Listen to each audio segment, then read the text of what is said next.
Good morning, everyone. For WRCO News, I'm Todd Coppernall. 62 degrees under mostly sunny but foggy conditions outside right now. In the news, a casual meeting of potentially affected landowners and concerned citizens of Richland County is scheduled for today from 5:30 to 7:30 at the Old Mill Pond Park Shelter, located at 600 West Seminary Street, the site of the old community center in Richland Center. This gathering serves as a call to action for residents to network, share information, and support one another as they navigate the looming threat of the proposed BECI mega transmission line. The 190-mile project has come under heavy fire for what critics describe as a blatant lack of transparency. Mid-Continent Grid Solutions, the developer behind the proposal, has reportedly failed to provide detailed maps or preliminary route information to the approximately 134,000 landowners who could be impacted by the development. Organized by a nonpartisan nonprofit volunteer group, the event aims to empower the community by answering questions and coordinating efforts to demand accountability from out-of-state developers. Attendees are encouraged to bring their own lawn chairs for seating at the park shelter, though snacks and bottled water will be provided for those who join the discussion. Yard signs are available for a donation as a fundraiser for this effort. In Richland Center, a local man is in custody following a chaotic series of events July 30th that left several properties damaged and led to a coordinated police search through the city. Chief Billy Jones of the Richland Center Police Department reported that the incident began when officers were dispatched to the 300 block of West Mill Street following reports of a male subject actively destroying property. Upon their arrival at the scene, law enforcement identified the suspect as 41-year-old Christopher Grabowski of Richland Center. Witnesses described a scene of significant destruction, alleging that Grabowski had been using a metal pipe to smash windows on a camper and damage other items in the vicinity. By the time officers arrived, the suspect had already fled the area on foot, prompting the immediate establishment of a police perimeter. As the search intensified, investigators discovered further damage to a nearby vehicle and residence. The situation escalated when Richland County Dispatch received new reports that Grabowski had surfaced in another part of the city, where he was reportedly attempting to engage in physical altercations with others. Officers quickly shifted their search efforts, tracking the suspect as he continued to evade capture. The pursuit reached its conclusion south of West 1st Street, where a second perimeter was established. Officers located Grabowski hiding behind a building and issued multiple verbal commands for his surrender. After he failed to comply with these orders, officers deployed a taser to safely take him into custody. Following a medical evaluation, Grabowski was transported to the Richland County Jail. The Richland Center Police Department has referred the case to the district attorney with recommendations for charges including criminal damage to property, resisting or obstructing an officer, and disorderly conduct. Chief Jones expressed his gratitude to the Richland County Sheriff's Office and Richland County EMS for their assistance in resolving the incident safely. While charges have been recommended, Grabowski is presumed innocent until proven guilty in a court of law. The Richland County Executive and Finance Standing Committee is scheduled to convene Tuesday, August 11th at 5 p.m. to address a robust agenda of critical local issues. Meeting in the Richland County boardroom, officials will prioritize a discussion on the proposed 765 kV transmission line, a 190-mile project spearheaded by Mid-Continent Grid Solutions. Local stakeholders have voiced significant concerns regarding a lack of transparency and a truncated timeline for public engagement, particularly given the potential impact on family farms and the sensitive natural landscape of the driftless area. The committee's review comes as residents demand parcel-specific mapping and a more realistic period for evaluation before the formal application is submitted to the Public Service Commission of Wisconsin.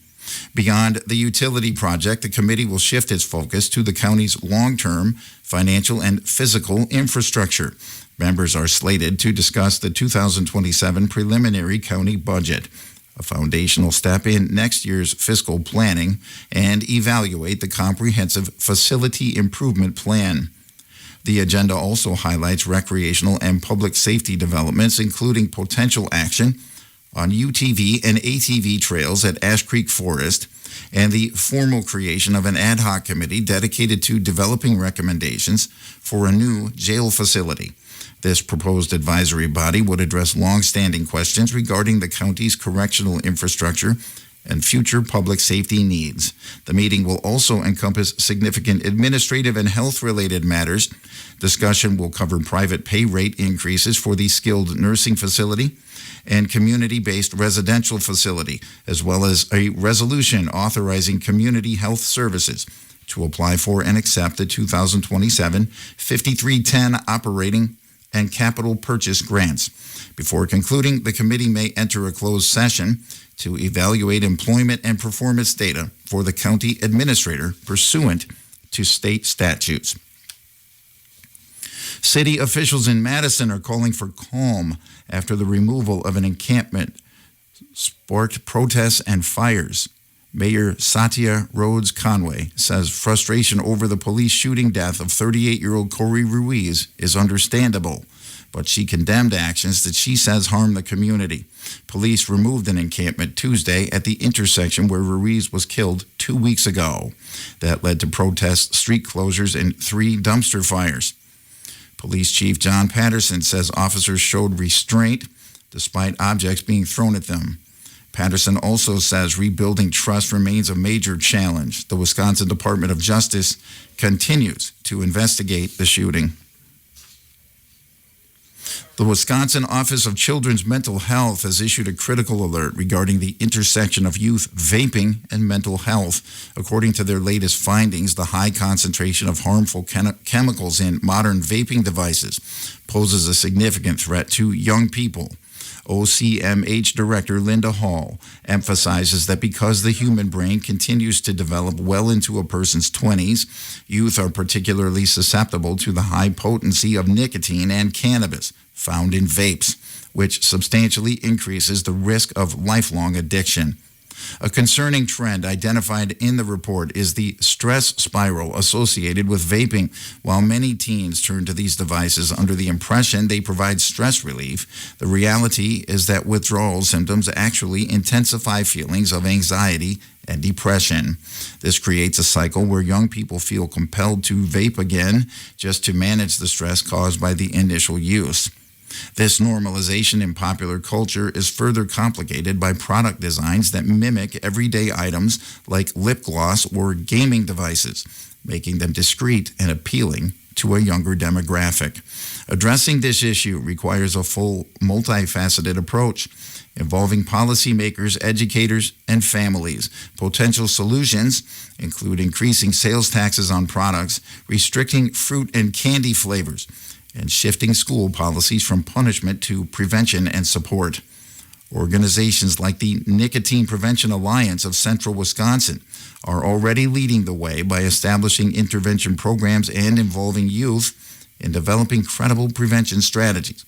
Ultimately, the goal is to equip young people with healthy coping mechanisms, such as exercise or social connection, to manage daily stress without relying on addictive substances. As the August 11th partisan primary approaches, Wisconsin voters should begin by visiting the My Vote Wisconsin website to verify their registration status, locate their polling place, and review a simple ballot.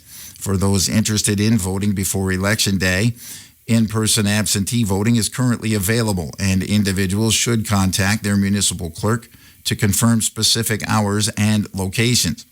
When returning absentee ballots, the Wisconsin Elections Commission advises against mailing them this close to the election. Instead, voters should coordinate with their municipal clerk to utilize secure drop boxes or office drop-offs, ensuring ballots are received by 8 p.m. on Election Day.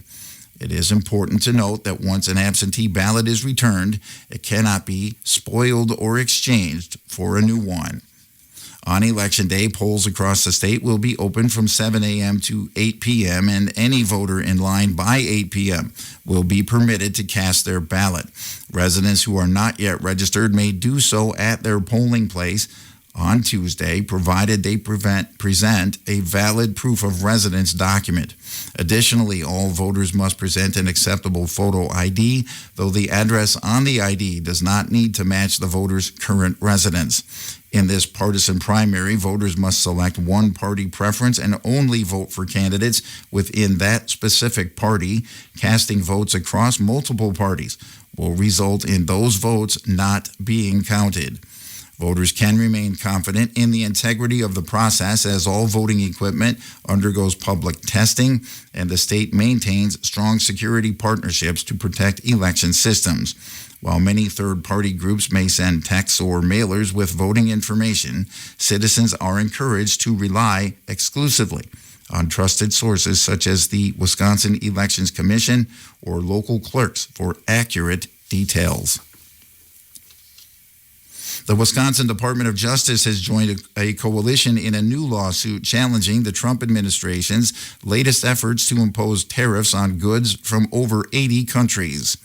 These nations represent 99.4% of all U.S. imports, and the lawsuit argues that these additional costs will negatively impact American consumers and businesses who are already facing affordability challenges. Wisconsin Attorney General Call criticized the move, stating that the administration is exacerbating economic difficulties rather than addressing them. This legal action follows previous unsuccessful attempts by the administration to implement similar measures.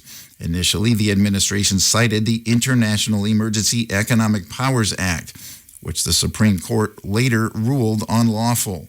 A subsequent attempt using Section 122 of the Trade Act of 1974 was also declared illegal after being challenged by Wisconsin and other states. Now, the administration is invoking Section 301 of the Trade Act of 1974, directing the U.S. Trade Representative to investigate global trade partners regarding forced labor. The resulting tariffs of 10% and 12.5% are described as a foregone conclusion that mirrors previously struck down policies. The current lawsuit filed in the U.S. Court of International Trade alleges that these actions exceed the administration's legal authority and violate the Administrative Procedure Act.